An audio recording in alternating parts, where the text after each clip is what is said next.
Hey out there, this is Saturday, May 9th, 2015, here in Northern California. I don't really know what I'm looking at here, but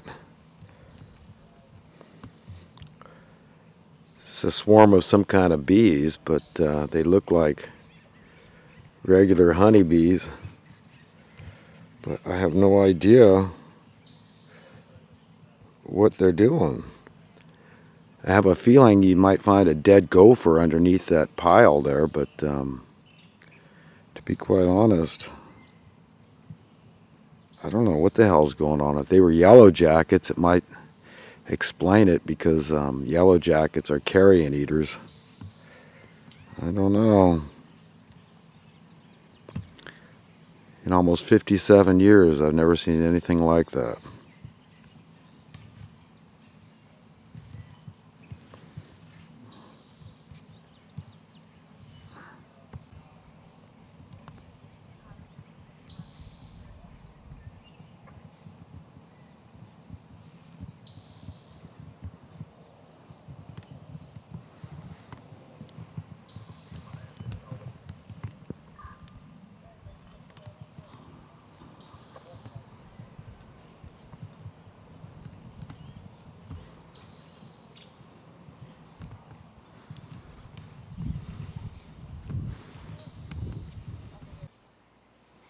Hey out there. Today I want to get into some simple grassroots solutions to unnecessary human suffering, societal ills, ills that are widespread in terms of the entire civilization has to perpetually experience the problems that are being created for us. And and also I wanted to talk about the fact that none of us really know reality, because we're all psyched out by a gaggle of thugs that are creating the policies that we all have to live under.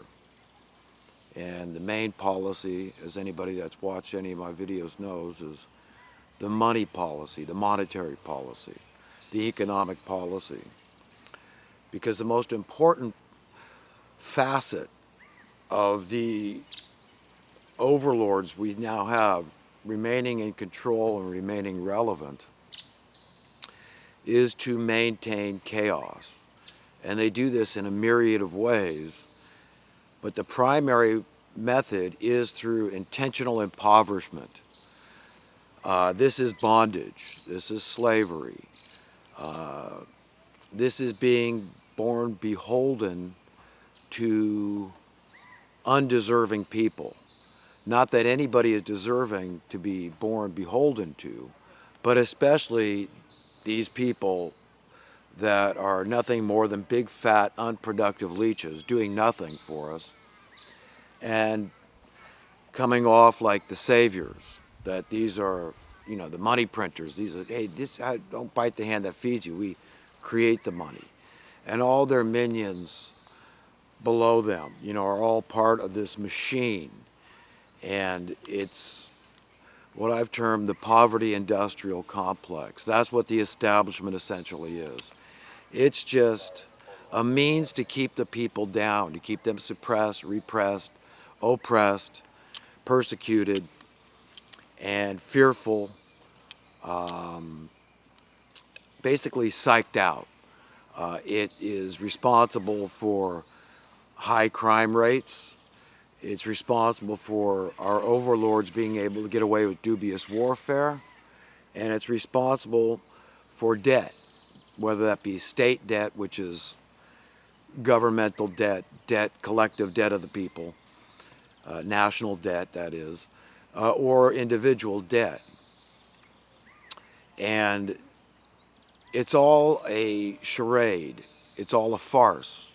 It's all conjured up by some really sick, twisted individuals. And of course, the motive need be no more clear than this gives them power, this gives them control, this gives them access to any commodities, any services that they could ever want.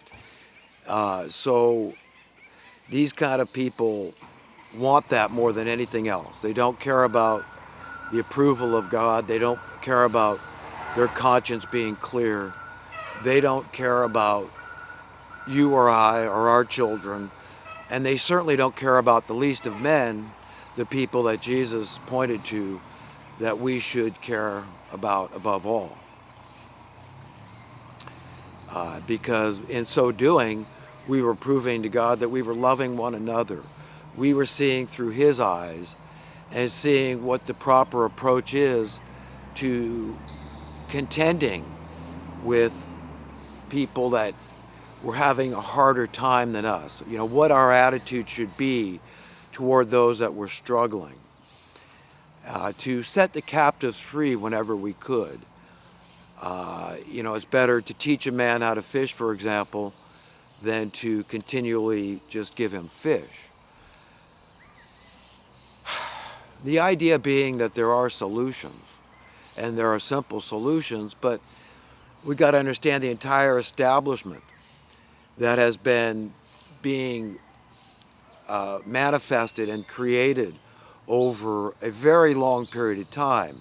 And in fact, thousands of years, if you go back, it's, well, albeit it's not the identical people, but it's the same element. It's the same mentality of people out there that are causing the problems for us.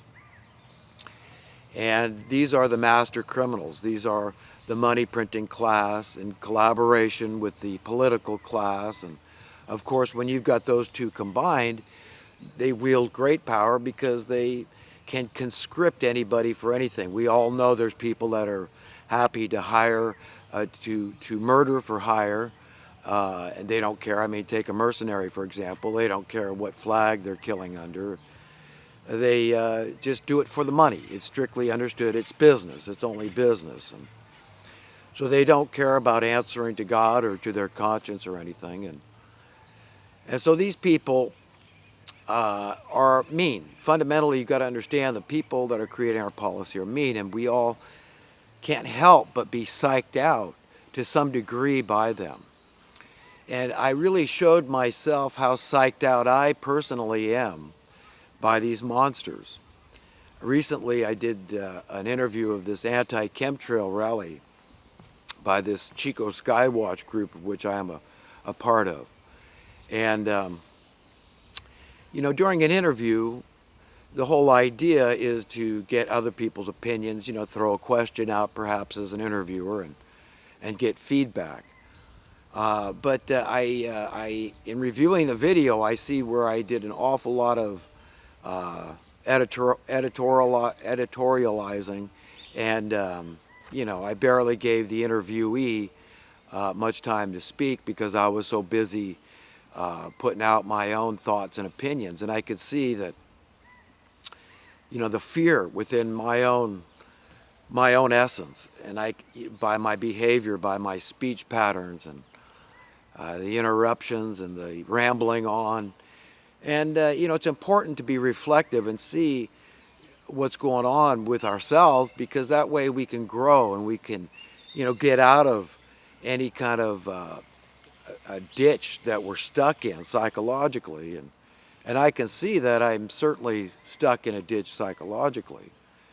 And, you know, I know, at least, thank God, I know the root of that ditch. And it's the entire establishment. It really is. It's just wanting so badly to be free, to understand what that means, and to feel compelled to share that with other people. What it means. It means, what does prosperity mean? What does security mean? Understand that, you know, one man's prosperity, like they say, one man's treasure is another man's junk, and vice versa. Well, one man's prosperity is another man's junk. For example, to me, being prosperous means being free. It means being secure. Those two go hand in hand. You can't have freedom without security, and you can't have security without freedom. It's all part and parcel of the same mode that I seek to be in, that I seek others to be in, and that is completely free. See, I don't want anybody born beholden to me or my children. And it would be very nice to live in a world where everybody else was like-minded, where everybody said, yes, I agree. You know, I'm not going to be a hypocrite here, because since I don't want to be born beholden, I don't want my kids born beholden to anybody for any reason, then, you know, I must offer that to others, and I must wish that they too are born free. So you can't say it's okay to be beholden a little bit, which is what I think a lot of people feel. Well, you know, even the Bible says a man that doesn't work shouldn't eat, and you know, so that kind of gives you a sense that maybe we should be beholden a little bit. But I suggest that we should be beholden only to our conscience, only to God Almighty. And it's very frustrating. It's very exciting. It is, in a bad way, exciting, like agitating. Uh, and, um, and it conjures up negative feelings within me to have to walk around in a perpetual, chronic, acute state of frustration, because I'm powerless to change the policy that rules over our lives. All I can do is try to awaken other people to the way out of this thing. And the way out, of course, is through ending the wealth disparity. There's another example of something you can't have a little of and say it's okay. Well, you know, some inequality is okay and all this. And no, it isn't. At the end of the day, if we are to imitate God and seek to have a world that He condones and approves of 100%, we've got to be ruthlessly honest with ourselves and say, will that world have money? What role will this concept of money have in a world where everybody is born free, everybody is born safe and secure, everybody is born prosperous, everybody is born not beholden? And you can understand how dramatically, how profoundly different a world system like that would be.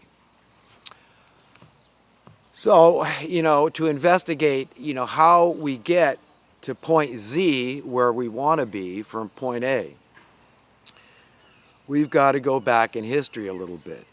And let's look at economics in America on a micro scale 50 years ago.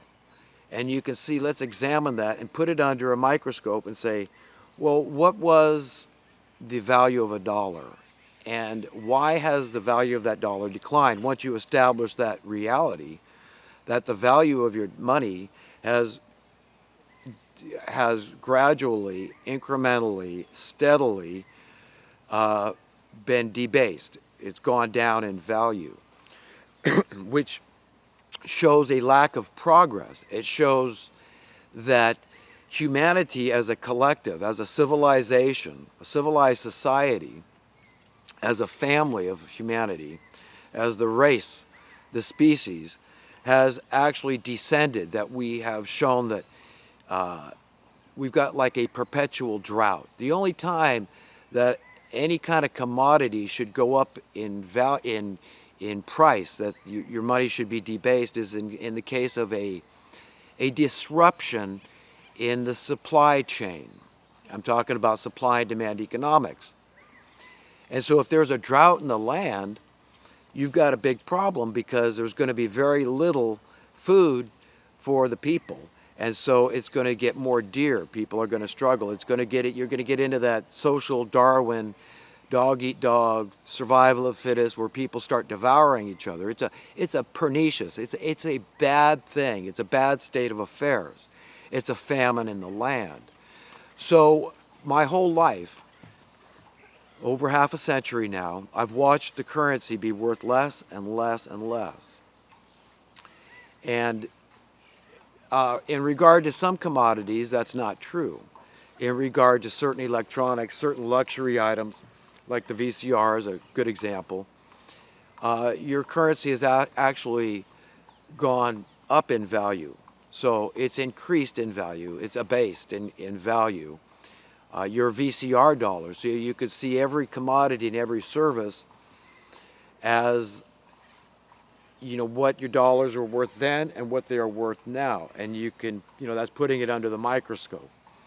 Now, it's much more difficult for the market manipulators, the people that are causing the problems, that are debasing our currency We have an unsound currency by design, because to have sound currency, it requires checks and balances. It requires accountability.